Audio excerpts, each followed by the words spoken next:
ज्योतिषशास्त्रामध्ये घटना ठरवणारे दोन ग्रह प्रामुख्याने मानले जातात. ते म्हणजे गुरु आणि दुसरा म्हणजे शनी. गुरु हा वर्षाच्या पहिल्या भागात मिथुन राशीमध्ये असेल आणि दुसऱ्या भागामध्ये तो कर्क राशीमध्ये असणार आहे. आणि शनी संपूर्ण वर्ष मीन राशीमध्येच असेल. म्हणजेच मिथुन राशीसाठी हे ग्रहांचं गोचर कसं असेल? गुरु मिथुन राशीमध्ये म्हणजेच तुमच्या राशीच्या पहिल्या भावात, गुरु कर्क राशीमध्ये म्हणजे तो धन भावात, आणि शनी मीन राशीमध्ये म्हणजे मिथुन राशीच्या दशम भावामध्ये.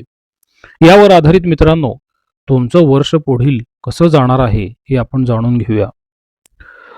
याच्यामध्ये मित्रांनो, गुरु आणि शनी घटना कोणती घडवायची हे ठरवत असतात आणि ती कशी घडवायची यावरती रवी, बुध, शुक्र आणि मंगळ हे शीघ्र गतीचे ग्रह असतात, हे काम करतात. त्याच्यामध्ये चंद्र पण असतो. फक्त बदलांचे हे वर्ष नाहीये, तर स्वतःला पुन्हा घडवण्याचे हे वर्ष मिथुन राशीचे आहे. यावर्षी गुरु सुरुवातीला तुमच्या स्वतःच्या मिथुन राशीत राहील, म्हणजेच थेट तुमच्या लग्न स्थानी. त्यानंतर तो कर्क राशीत जाईल, म्हणजेच तुमच्या राशीच्या कुटुंब भावातून म्हणजेच द्वितीय भावातून तो जाईल. आणि शनी संपूर्ण वर्ष तुमच्या कार्यक्षेत्रावरती परिणाम करणार आहे. याचा सोपा अर्थ असा आहे ना, 2026 मध्ये तुमची ओळख जी आहे ते तुमचे धन, तुमचा व्यवसाय आणि समाजातला दर्जा या चार गोष्टींवर थेट काम करणारे ग्रह आहेत. प्राचीन ग्रंथामध्ये असं म्हटलं गेलेलं आहे, मिथुन लग्ने गुरुः देह बुद्धी विकासम करोती दशमस्थ शनी कर्मसिद्धीम ददाती. म्हणजे मिथुन राशीच्या व्यक्तीसाठी लग्नातील गुरु हा देह, बुद्धी, विचार या सर्व गोष्टींवरती परिणाम करतो आणि 10व्या भावातील शनी हा कर्माला फल, कामाला स्थैर्य आणि समाजात एक वेगळाच मान मिळवून देतो. म्हणून आज आपण मिथुन राशीचं 2026 हे वर्ष शांतपणे, तर्काने, संधी आणि सावधानता या दोन्ही बाजूंनी खोलवर समजून घेणार आहोत. मित्रांनो, मिथुन राशीसाठी या वर्षाची रूपरेषा कशी असेल ती दोन भागामध्ये आपण विभागलेली आहे. पहिला भाग काय सांगतो? जानेवारी ते मे महिना. त्याच्यामध्ये गुरु हा तुमच्याच राशीमध्ये असेल आणि तो स्वभाव, व्यक्तिमत्व, निर्णय आणि दिशा यावरती परिणाम करेल. दुसरा भाग तिथून पुढे मे ते डिसेंबर पर्यंत गुरु हा कर्क राशीतच असेल आणि तो मिथुन राशीसाठी धन, कुटुंब आणि वाणी आणि धनसंचय यावरती परिणाम करेल. आणि संपूर्ण वर्षभर तुमच्या कार्यक्षेत्रावरती, व्यवसायावरती, नोकरीवरती, तुमच्या जबाबदाऱ्या आणि तुम्हाला मिळालेले प्रमोशन्स यावरती हा शनी काम करेल. पहिला भाव जो आहे मित्रांनो, हा तुमचा स्वभाव दाखवतो, तुमची दिशा दाखवतो, तुमचं व्यक्तिमत्व दाखवतो. आणि ह्या वर्षाच्या सुरुवातीच्या टप्प्यामध्ये तुमचा देह, तुमचा स्वभाव, तुमचे निर्णय, तुमची दिशा आणि मी कोण आहे ह्याची जाणीव करून देणारा ते गुरुचं गोचर असेल. आणि येथे गुरु येतो म्हणजे मिथुन राशीसाठी अर्धा वर्ष अंतर्बाह्य वाढ घडवणारा काळ सुरू होत असतो.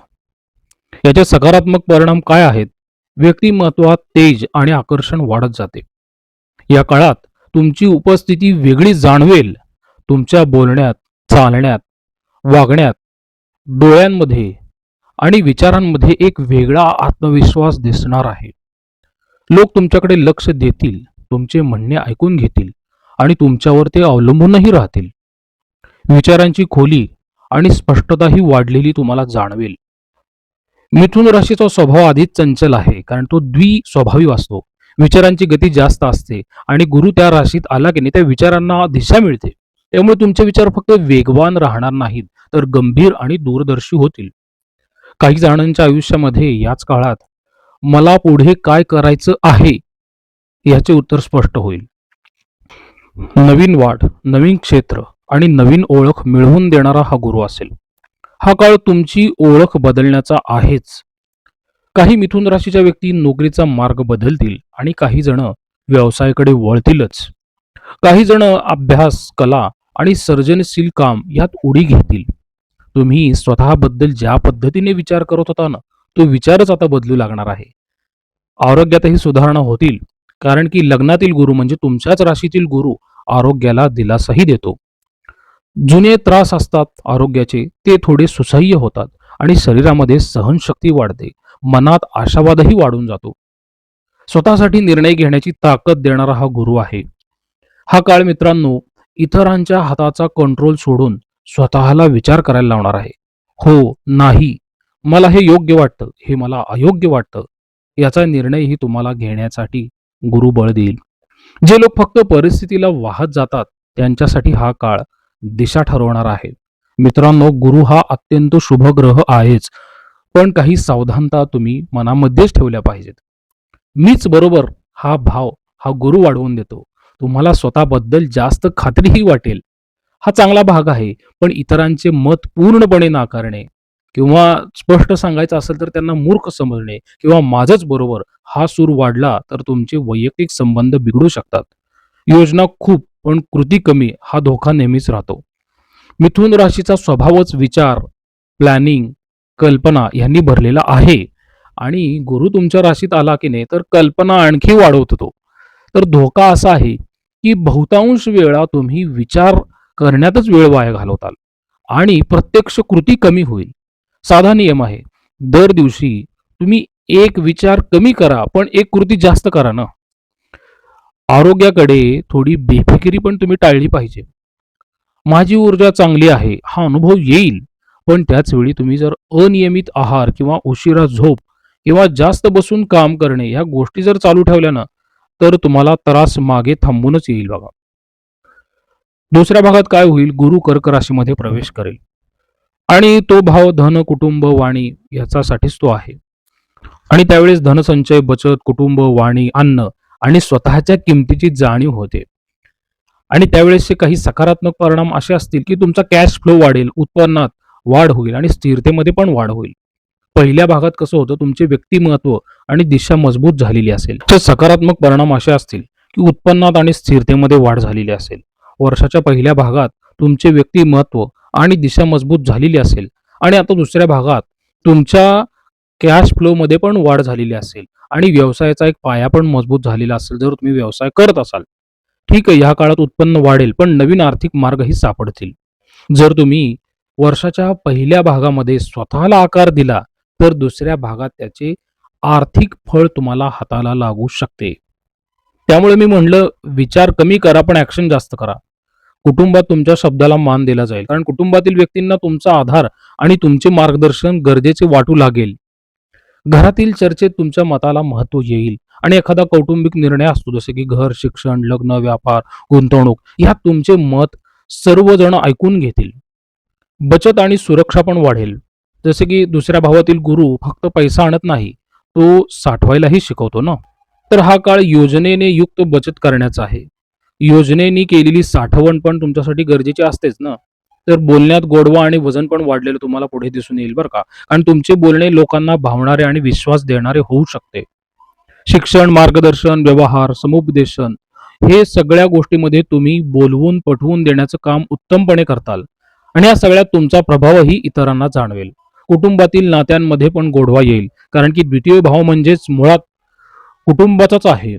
जिथे काही रुसवे फुगवे असतात, जुन्या गोष्टी असतात, जिथे गैरसमज झालेले असतात, दुरावा असतो, तिथे संवादाची दारेही उघडलेली दिसतील तुम्हाला. सावधानता काय ठेवली पाहिजे, पैसा वाढतो म्हणून उधळपट्टी करू नये. धन वाढलं की मन लगेच म्हणतं चला आता थोडं मोकळेपणाने जगू, असा प्रत्येकाचा भाव झालेला असतोच ना. थोडं चालेल पण उद्यासाठी ठेवलेलं आज उडवणं ही चूक ठरू शकते. वाणीचा पण वापर करा बरं का. वाणी थोडी गोड आणि कडूही पण होऊ शकते. दुसऱ्या भावातील गुरु एकीकडे बोलण्यात गोडवा देतो तर दुसरीकडे माझंच बरोबर ही लाटही आणून देतो. तर कधी कधी तुमचं तत्वज्ञान इतरांवरती लादण्याचा तुम्हाला मोह होईल. त्यामुळे थोडं थांबा, इतरांचंही ऐकून घ्या. यापुढे मित्रांनो, तुमच्या दशम भावातून शनीचं गोचर होत आहे. कर्म, व्यवसाय, नोकरी, मान, प्रतिष्ठा यावरती संपूर्ण वर्षभर परिणाम होणार आहे. आणि हा आहे शक्तिशाली बिंदू एक, शनी 10व्या भावात. तुमचं काम, तुमचा व्यवसाय, तुमची नोकरी, तुमचा दर्जा, तुमची ओळख समाजात या सर्व गोष्टींवरती परिणाम करणारा शनी असेल. शनी इथे कुठेपणा सहन करत नाही, पण प्रामाणिक कष्टाला तो मोठं फळ देतो. या शनीचे सकारात्मक परिणाम काय असतील? कामात जबाबदारी आणि स्थैर्य वाढलेले वाटेल. नोकरीत जर तुम्ही असाल ना तर जबाबदारी मात्र वाढेल बरं का. कामाचा दर्जा पण वाढेल ना. तुमच्याकडे पाहण्याचा वरिष्ठांचा जो दृष्टिकोन असतो ना तो पण बदलेल आणि तुमचं रखडलेलं प्रमोशन असेल तर ते सुद्धा मिळून जाईल. कामाच्या आकारात आणि नियमिततेमध्ये पण वाढ होईल. तर ज्या गोष्टी सैल होत्या ना, त्या आता शिस्तीत येऊ लागतील. करिअरची दिशा गंभीरपणे ठरवण्याचा हा काळ असेल. मी आयुष्यभर हेच काम करणार का? माझ्या कामाचा खरा हेतू काय? हे प्रश्न तुमच्या या वर्षात तीव्र होतील. शनी काय सांगतोय तुम्हाला? फक्त पैसा नाही, कामाची गुणवत्ता ठेवा, तुमची भूमिका व्यवस्थित ठेवा आणि त्यामध्ये तुमचं स्थानही महत्वाचं आहे हे पण लक्षात ठेवा. यातून काही जण काम क्षेत्र बदलण्याचा निर्णय घेतील. हळूहळू मेहनतीला पण फळ मिळते, पण ठाम मिळत असते. कारण की 10व्या भावातील शनी कधीच झटक्यात काही देत नाही. तो काय बघतो, तुम्ही किती सातत्याने आणि किती प्रामाणिकपणे काम केलं. जे लोक बराच काळ झगडत आहेत ना, त्यांच्यासाठी हे 2026 वर्ष कष्ट वाया गेलेले नाहीत, हे तुम्हाला दाखवूनच देईल. समाजामध्ये, कुटुंबामध्ये मान वाढण्याची पण ही वेळ आहे, संधी आहे. तुमच्या कामाच्या जोरावर तुमची ओळख वाढण्याची पण शक्यता आहे. कसं होतं, काहींसाठी प्रमोशन पण मिळतं, काहींसाठी वेगवेगळ्या जबाबदाऱ्या तर येणारच आहेत. पण तुमची प्रतिमा एक गंभीर व्यक्ती म्हणून होईल आणि एक प्रामाणिक व्यक्ती म्हणून समजली जाईल. शनीची सावधानता काय आहे? कामाचा भार आणि थकवा थोडा वाढतो. कारण की 10व्या भावातील शनी कामाचा भार वाढवतो. वेळेचं नियोजन तुमच्यासाठी अत्यंत महत्वाचं आहे. काम तुम्ही करताल, पण शरीर तुटलं तर पुढे स्वतःच तुम्ही अडखळताल ना. चुका लपवण्याची सवय चालणार नाही. शनी 10व्या भावात चुका झाकण्याचा किंवा दुसऱ्यावर ढकलण्याचा प्रयत्न अजिबात सहन करत नाही. इथे स्वतःची चूक तुम्ही मान्य करणं, त्या चुकीवरती काम करणं तुमच्या फायद्याचं ठरेल. जीवनाच्या विविध स्तरांवरती 2026 हे वर्ष असेल ना, ते कसं काम करेल? तुमचं मानसिक स्तर कसा असेल? पहिल्या भागात तुम्हाला मी कोण आहे आणि मला काय हवंय? मी कसा दिसतो? कसा विचार करतो? ह्या प्रश्नांची उत्तर तुम्हाला गुरु मिळवून देईल, जी तुम्हाला आजवर मिळालेली नाहीत. दुसरा भाग माझं कुटुंब, माझे लोक, माझा आर्थिक पाया ह्याच्यावरती खोलवर विचार करायला भाग पाडेल आणि त्याची जाणीव पण होईल तुम्हाला. आणि संपूर्ण वर्षात काय होईल? मी कोणतं काम करायला आलेलो आहे? माझ्या नक्की कर्माचा अर्थ काय आहे? हा प्रश्न तुम्हाला सतत सतावणार आहे. या वर्षभरात सकारात्मक बदल होतील, स्वतःबद्दल होतील, स्वतःच्या क्षमतेबद्दल जाणीव होईल आणि निश्चितता तुमच्या आयुष्यामध्ये तयार होईल. अतिविचार, स्वतःला उगाच दोष देणे किंवा इतरांकडून नेहमी प्रशंसेची अपेक्षा ठेवणे हे मात्र तुम्ही यावर्षी टाळलं पाहिजे. आर्थिक स्तराबाबतीत जर विचार केला ना, तर पहिल्या भागात तुम्हाला व्यक्तिमत्व मजबूत होणार आहे. नवीन दिशा मिळेल, पण अप्रत्यक्षपणे उत्पन्नाची संधी वाढेल. तुमचा एक वेगळा उत्पन्नाचा सोर्स तयार होईल आणि दुसऱ्या भागात काय होतं, की बचत कशी करायची ह्यावरती तुमचं एक उत्तम नियोजन तयार होईल. आणि या कामातून मिळणारा जो लाभ असेल ना, तो दीर्घकालीन असेल. यावर्षी चांगल्या शक्यता काय आहेत? उत्पन्नामध्ये नक्कीच वाढ होईल, नियमित बचत होईल आणि कामाच्या माध्यमातून जबाबदारी आणि मानही मिळेल. पण जपण्यासारखंही आहे ना. अति खर्च टाळा. फक्त आजचा विचार करून उद्याची सुरक्षितता विसरणे हे मात्र चुकीचे राहील. गुरु तुमच्या राशीत आलाय म्हणजे तुमचा स्वभाव थोडा मबाळ करतो. काही प्रमाणात तो उदार होणारा आहे. दुसऱ्या भावातील गुरु काय करेल? कुटुंबामध्ये गोडवा तयार करेल आणि ताण कमी होण्याची पण तुम्हाला संधी देईल. पण दशम भावात आलेला शनी काय करेल? कामाच्या ओझ्यामुळे घराला कमी वेळ मिळण्याचा इथं धोका आहे. पण सकारात्मक परिणाम काय होतील? घरातील निर्णयात तुमची भूमिका महत्वाची राहील आणि तुमच्याकडून घराला स्थैर्यही मिळेल. सावधानता काय पुन्हा ठेवली पाहिजे तुम्ही ह्या क्षणीबद्दल?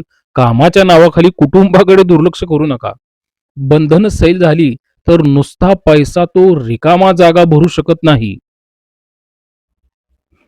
पहिल्या भावातील गुरु काय काम करेल? जे लोक विवाह करू इच्छितात ना, तुमचा स्वभाव, तुमचा चेहरा आणि तुमच्या बोलण्याची पद्धत आकर्षक बनवेल. दुसऱ्या भावातील गुरु काय करेल? थोडं नात्याला तो उबदारपणा आणतो आणि बोलण्यात गोडवा आणतो. आणि 10व्या भावातील शनी विवाहातील जबाबदारी वाढवतो, कर्तव्य वाढवतो आणि तुमची नियमितता पण वाढवतो. आणि जे लोक विवाहित आहेत ना, त्यांच्यासाठी घर आणि कामाच्या जबाबदाऱ्या ह्याच्यामध्ये समतोल ठेवला तरच तुमचं नातं मजबूत राहील.